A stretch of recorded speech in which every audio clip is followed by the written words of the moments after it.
جمعة مباركة حبايب. احنا عراقيين معروفين انه الجمعة جمعة اهل، نلتم ونجتمع كلنا سوية، يعني هاي من طقوسنا. اليوم وصفتنا هي قوزي عراقي مدلع وفاخر على الاخر.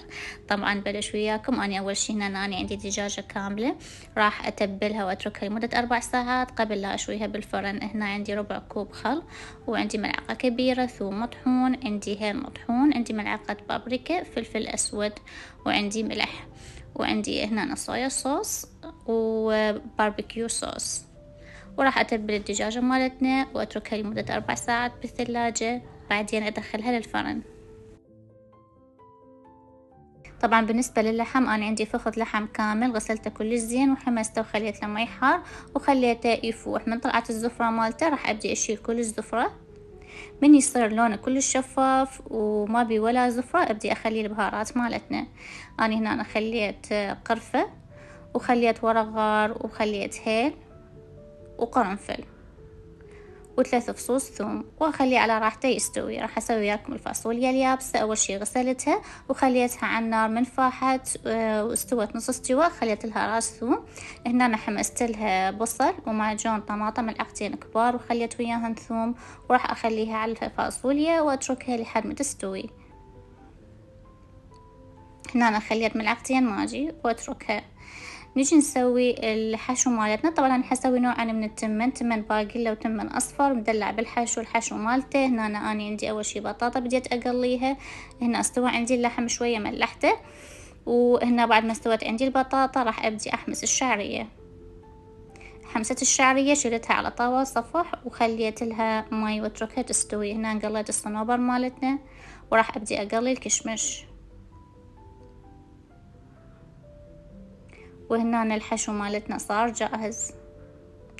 طلعت الدجاجة من الثلاجة بعد مرور 4 ساعات وراح أدخلها للفرن حتى نشويها. طبعا هنا حتى نسوي الصوص اللي راح أدهن بيه اللحم، فأنا عندي شوية زعفران نقعته بالمي وخليت ملح وفلفل أسود وراح أخلطهم مع بعض. طبعا هنا الصوص مالتنا صار جاهز اللي راح ندهن بيه اللحم. جبت اللحم مالتي وخليته على ورق زبد على صينية وبديت أدهنه بالزعفران. وهنا سلفنته وراح ادخله للفرن حتى اشوي. بين ما يصير اللحم والدجاج راح اطبخ التمن. اول شي انا هنا غسلت قلاصين تمن ونقعتهم لمدة نص ساعة. ورا نص ساعة خليت جدر وخليت بيه زيت وخليت الباقيلا مالتنا. وهنا عندي كاسة تقريبا صغيرة من الاشبنت وراح احمسهم سوية. ورا 5 دقايق هنا خليت المي مالتنا وضفت ملعقة ملح. وهنا نضفنا التمن مالتنا. ابقي جدر مالتي بدون ما اغطي لحد ما ينشف المي مالته. من نشف المي مالتي خليته على المهدارة وقبضته. راح اسوي النوع الثاني من التمن. هنا أنا عندي هم جدر خليت بيه شوية زيت، خليت مي وملح والبهارات مالتي كاري كركم و7 بهارات. وخلينا هنا التمن مالتنا همينه من ينشف المي يلا اخليه على المهدارة وبعدين اغطي. بس قبلها هنا شوية خليت منقوع الزعفران ينطي طعم ونكهة طيبة.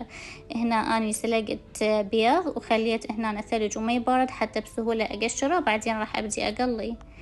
حان وقت الصب. هنا صبيت اول نوع من التمن، التمن الاصفر، بعدين تمن الباقلة. وهنا أنا راح ابدي ازين التمن الاصفر مالتي بالحشو اللي اني سويته. اول شي زينته بالشعرية، بعدين بالبطاطا او البوتيتة، وزينته هنا بالكشمش وبالصنوبر. وهنا أنا طلعت الدجاج واللحم بعد ما شويتهم بالفرن. طبعا الصينية مالتنا صارت مدلعة وفاخرة وبالعافية.